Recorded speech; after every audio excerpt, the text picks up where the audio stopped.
Pada video pembelajaran tentang manajemen kredit yang pertama, kita telah membahas materi kebijakan perusahaan kredit sampai dengan aktivitas proses persetujuan kredit, poin yang pertama.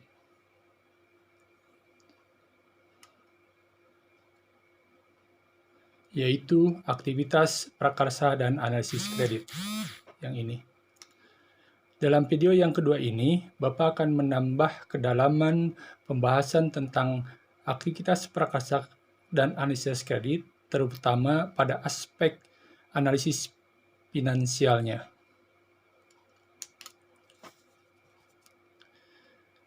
Sebagaimana telah dijelaskan pada video yang pertama, bahwa salah satu aspek penting dan krusial di dalam analisis kredit adalah aspek finansial. Di dalam video berikut ini, Bapak akan menjelaskan tentang salah satu bagian dari analisis finansial yang umum digunakan oleh perbankan sebelum pihak bank memutuskan untuk menyetujui atau menolak permohonan kredit debitur atau calon debitur. Analisis finansial yang dimaksud adalah analisis kebutuhan kredit. Jika kita flashback pada pembelajaran yang telah lalu, yaitu pada materi pembelajaran bab pertama, maka sebenarnya kita telah mempelajari tentang klasifikasi kredit. Di dalam materi pembelajaran bab 1 tersebut dinyatakan bahwa berdasarkan tujuan penggunaannya, kredit dapat diklasifikasikan menjadi 3 jenis, yaitu kredit modal kerja, kredit investasi, dan kredit konsumtif.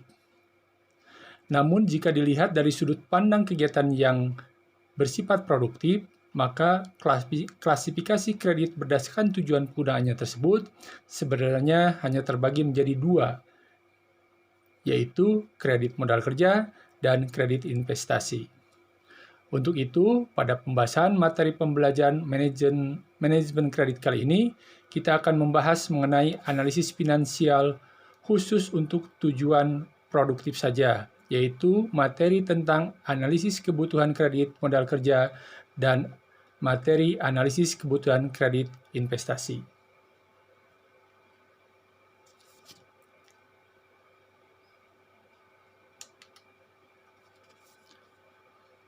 Untuk bagian pertama, Bapak akan membahas mengenai analisis kebutuhan kredit modal kerja. Apa yang dimaksud dengan kredit modal kerja?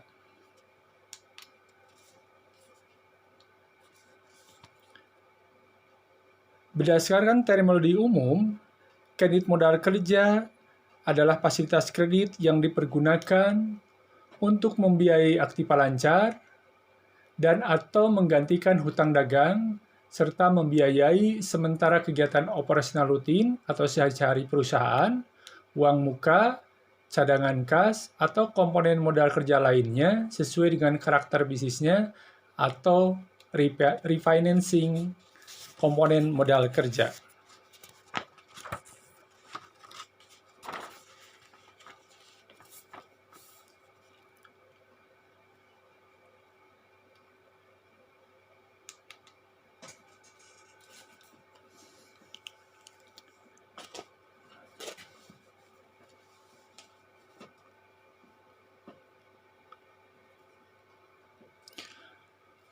Modal kerja atau kredit modal kerja diperlukan untuk membiayai operasional perusahaan yang berhubungan dengan pengadaan barang maupun proses produksi sampai barang tersebut dijual.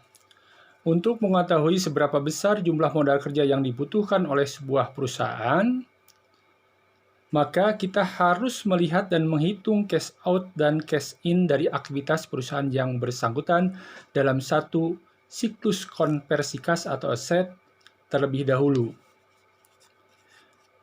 Coba kita lihat slide ini. Slide ini menggambarkan pergerakan uang keluar dan uang masuk suatu perusahaan dalam satu siklus aktivitas usaha. Dan dilihat dari gambar dan flowchart-nya,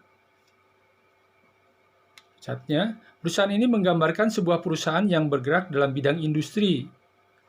Kenapa? Karena di dalam slide ini terdapat biaya bahan baku, upah langsung, dan overhead cost yang merupakan karakteristik dari aktivitas produksi.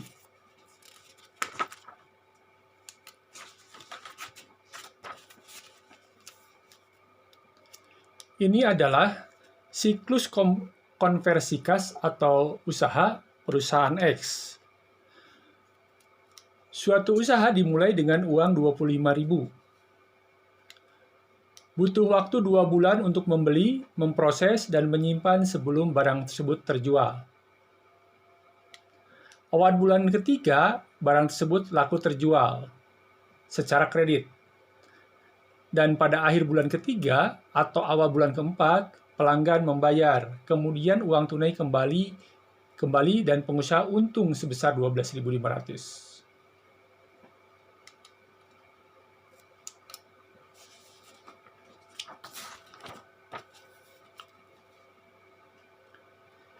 Ini adalah siklus transaksi sebuah perusahaan.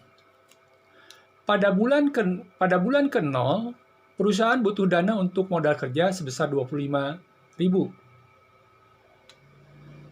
Bulan ke-1 butuh modal kerja lagi sebesar 25.000 juga untuk siklus yang baru.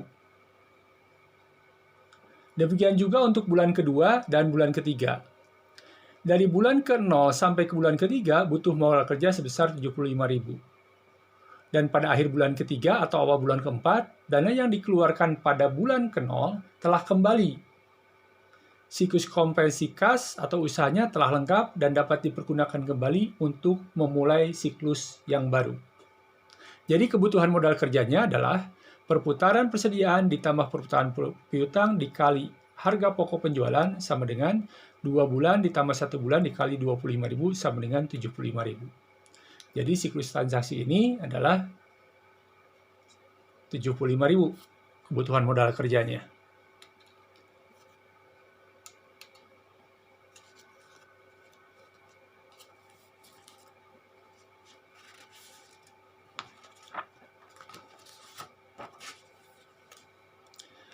Ada beberapa faktor yang harus diperhatikan di dalam menghitung kebutuhan kredit modal kerja. Apa saja itu? Yang pertama adalah pertumbuhan penjualan. Yang kedua adalah komposisi harga pokok penjualan.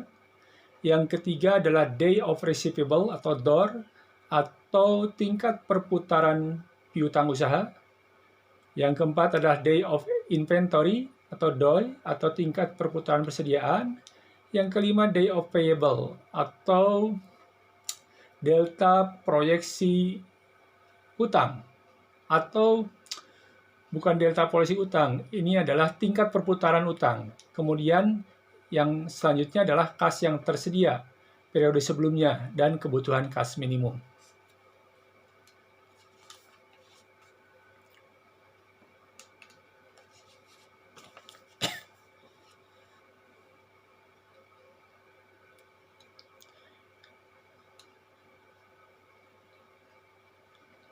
Selanjutnya adalah pendekatan perhitungan kebutuhan modal kerja.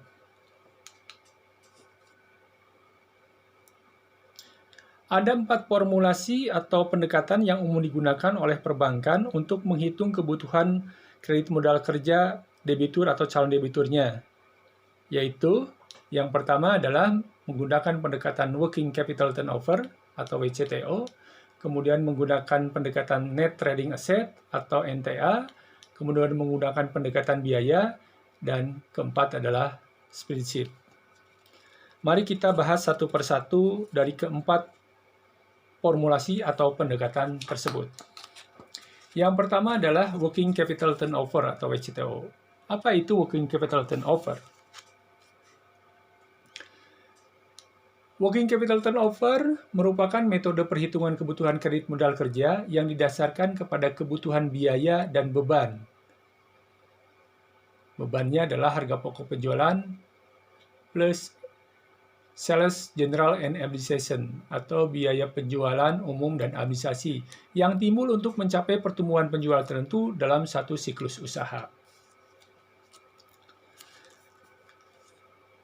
Sebelum kita membahas mengenai formulasi Working Capital Turnover, terlebih dahulu kita harus mengetahui beberapa informasi yang relevan dengan formulasi WCTO, yaitu yang pertama adalah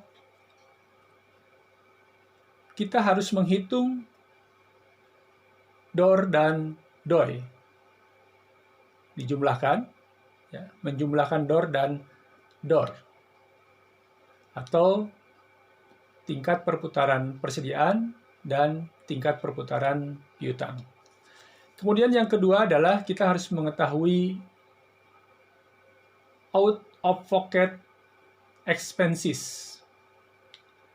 Out of pocket expenses ini adalah harga pokok penjualan ditambah biaya penjualan umum dan administrasi. Kemudian yang ketiga adalah kita harus mengetahui dulu NWC. NWC itu singkatan dari Net Working Capital atau modal kerja bersih, yang rumusnya adalah aktiva lancar dikurangi hutang lancar. Dan yang keempat adalah kita harus mengetahui proyeksi hutang dagang atau delta proyeksi hutang dagang. Dan yang terakhir, kita harus mengetahui presentasi proyeksi penjualan atau pertumbuhan penjualan. Setelah kita mendapatkan seluruh informasi yang dibutuhkan untuk perhitungan WCTO, maka rumus WCTO-nya adalah sebagai berikut. Pertama adalah WCTO atau DOI ditambah DOR dibagi dengan periode. Periode menunjukkan laporan keuangan yang dianalisis. Kalau laporan keuangan yang kita analisisnya adalah 31 Desember, maka periodenya adalah 360. Tetapi kalau laporan keuangan yang dipakai untuk melakukan analisis WCTO ini 30 Juni, maka periodenya itu adalah 180. Dikali out of pocket expenses atau HPP ditambah SGA dikalikan persentase proyeksi penjualan. Simpan di sini. Kemudian kita menghitung net working capital atau NWC. Exclude cash minimum, simpan di sini. Nah, hasil perhitungan ini dikurangkan dengan net working capital, sama dengan kekurangan modal kerja. Lalu kita harus menghitung delta atau proyeksi hutang dagang. Delta proyeksi hutang dagang, simpan di sini. Inilah yang menjadi kebutuhan kredit modal kerja.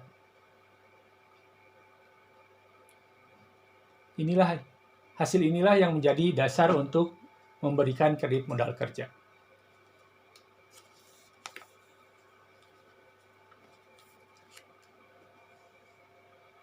Inilah perhitungan atau formulasi dari working capital turnover.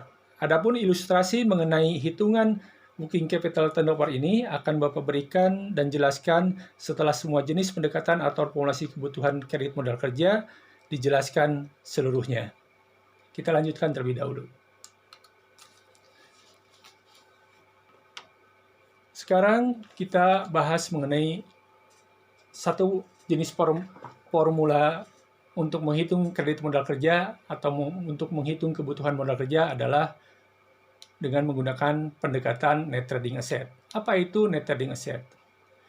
Net trading asset merupakan metode perhitungan kebutuhan modal kerja yang didasarkan pada kebutuhan persediaan dan piutang yang timbul untuk mencapai pertumbuhan penjualan tertentu di mana terdapat fluktuasi penjualan yang tajam pada season tertentu.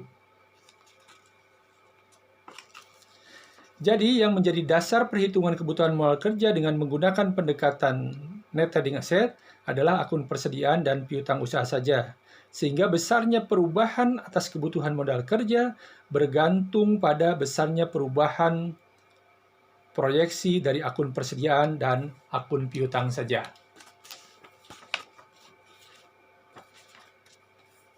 Selain itu, dengan melihat terminologi dari NTA tersebut, karena ada season tertentu, maka perhitungan kebutuhan modal kerja dengan menggunakan pendekatan net trading asset ini memang hanya cocok untuk usaha yang relatif sensitif terhadap musim.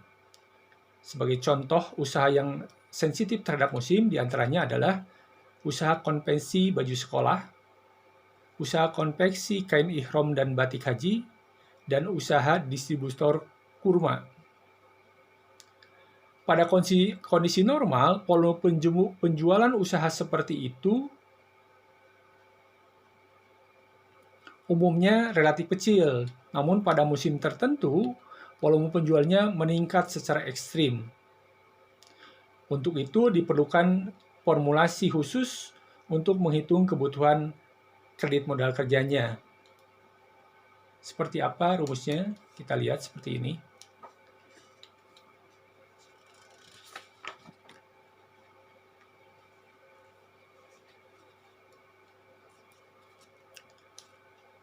Pertama harus kita hitung adalah piutang dagangnya.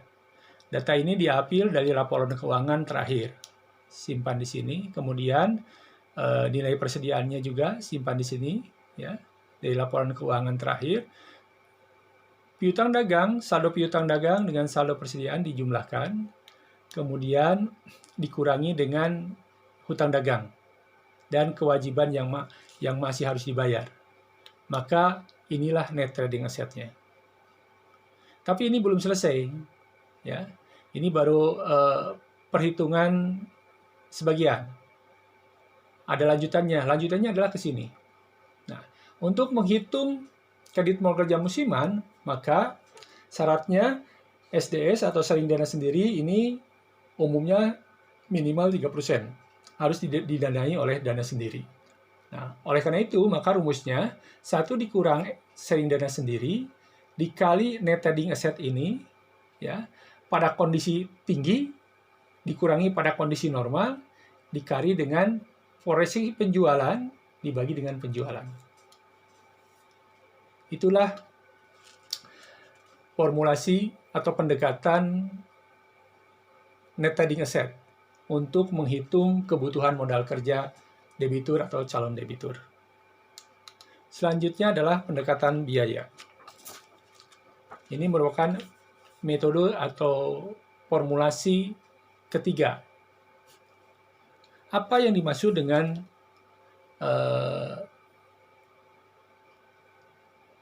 pendekatan biaya?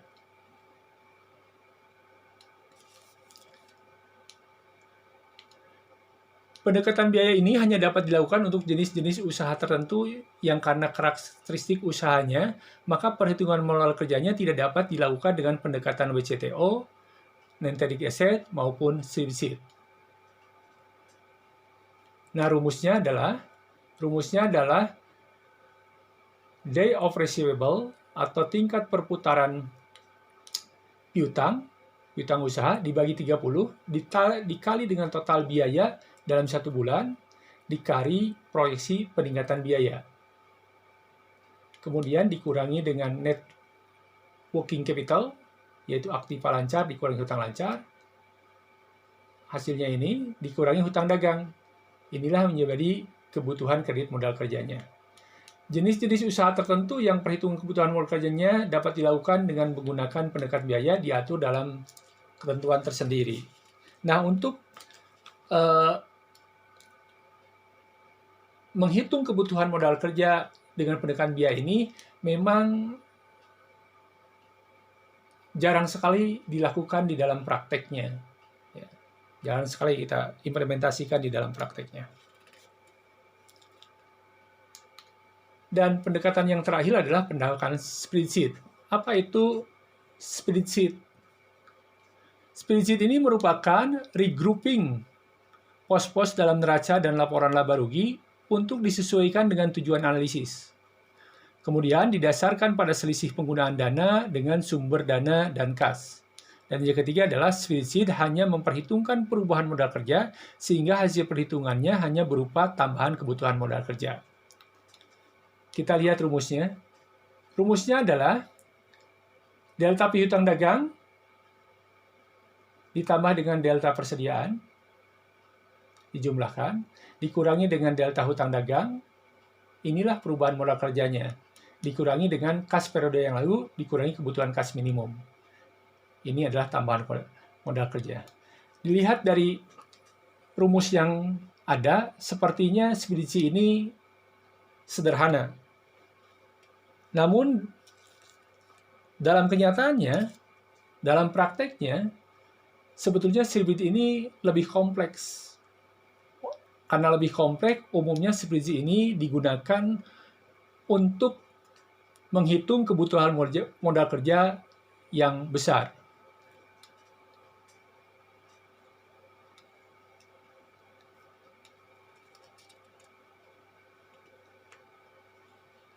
Itulah keempat formulasi atau pendekatan yang umum digunakan oleh perbankan di dalam menghitung kebutuhan kredit modal kerja.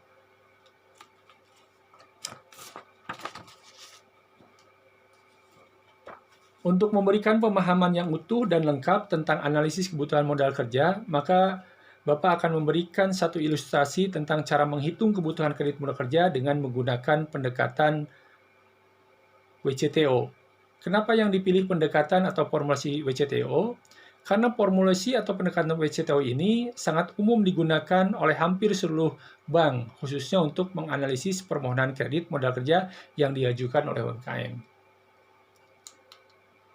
Ini WCTO, ya, WCTO seperti ini.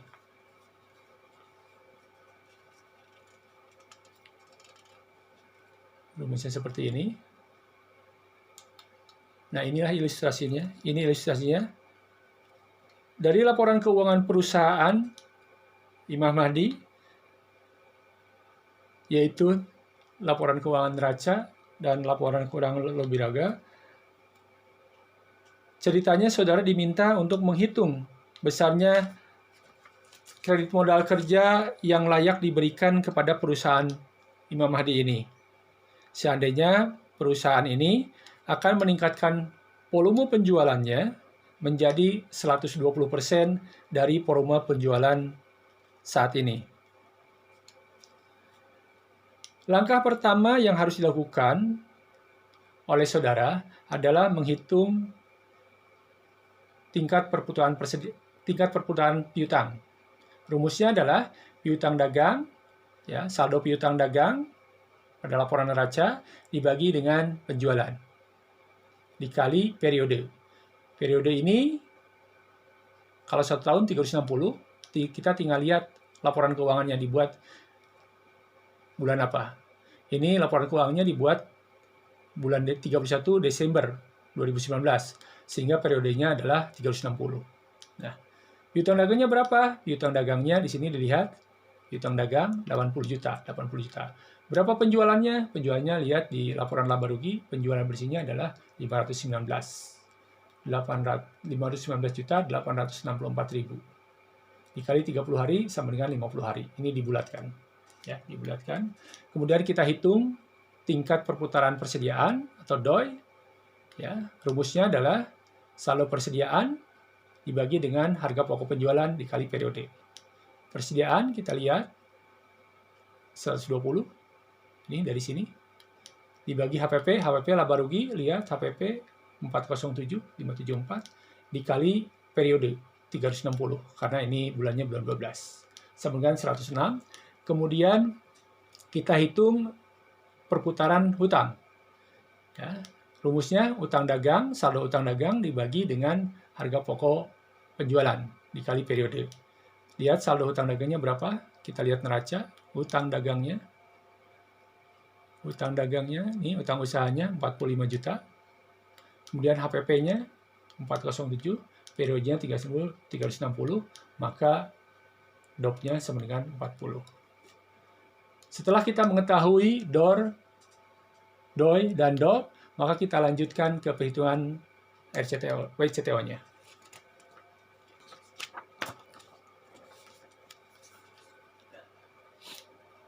Perhitungan kebutuhan kredit modal kerja dengan menggunakan pendekatan working capital turnover. Ya, setelah kita menghitung DOR, DOI, dan DOP, maka kita hitung OPE. Apa itu OPE? OPE itu adalah out of pocket expenses. Ya. Rumusnya adalah HPP ditambah Sales Administration and General atau biaya penjualan, administrasi, dan umum. Ini diambil dari laba rugi, ya. HPP-nya 407, kita lihat ya di sini 407 HPP-nya. Kemudian biaya administrasi penjualan dan umumnya atau SAG-nya 31.334. 3134 sama dengan 438.908.000. Ya. Kemudian kita hitung working capital turnover-nya. Rumusnya adalah DOI ditambah DOR dibagi periode dikali OPE dikali dengan presentasi proyeksi sales. Ya. DOI-nya berapa? Kita lihat di sini DOI-nya 106. Kemudian DOR-nya 55, DOR-nya 55 dibagi periode 360 dikali dengan OPE dari sini, masukkan di sini, dikali dengan 120 sen proyeksi ya dari soal itu. Sehingga hasilnya Rp236.120.985. Kemudian hasil ini dikurangi dengan net working capital atau modal kerja bersih. Rumusnya adalah current asset dikurangi current liabilities. Ini lihat dari neraca, current asset-nya sebesar 210. Kita lihat di sini. Current asset-nya 210. Current liabilities-nya 45 juta. Current asset per juta sama dengan 165.527.000. Sehingga kekurangan modal kerjanya adalah tinggal WCTO dikurangi NBC sama dengan 70.593.985. Kemudian kita hitung HPP proyeksi. Ya. HPP-nya 407 tadi di sini 407 dikali proyeksi 120, maka hasilnya adalah 489.088.800. Ya. Lalu kita hitung proyeksi delta utang dagang. Rumusnya adalah DOP atau tingkat perputaran utang dibagi periode dikali HPP proyeksi dikurangi utang dagang. Ya. DOP-nya 40 dari mana? Ini 40 dari sini, DOP 40. Periodenya 360, sama, ini 360 periodenya karena tak tahu tahun. Kemudian HPP proyeksinya ini hasilnya dikurangi utang dagang. Utang dagangnya ini dari neraca 45 juta, di sini 45 juta. Ini utang dagangnya. Ya. Maka hasilnya 9 juta. Ya. Maka kekurangan modal kerja dikurangi dengan proyeksi delta utang dagang 9 juta, maka kebutuhan kredit modal kerja adalah kekurangan modal kerja dikurangi dengan proyeksi delta utang dagang sama dengan 61.593.985 rupiah. Itulah ilustrasi perhitungan kebutuhan kredit modal kerja dengan menggunakan formulasi atau pendekatan WCTO.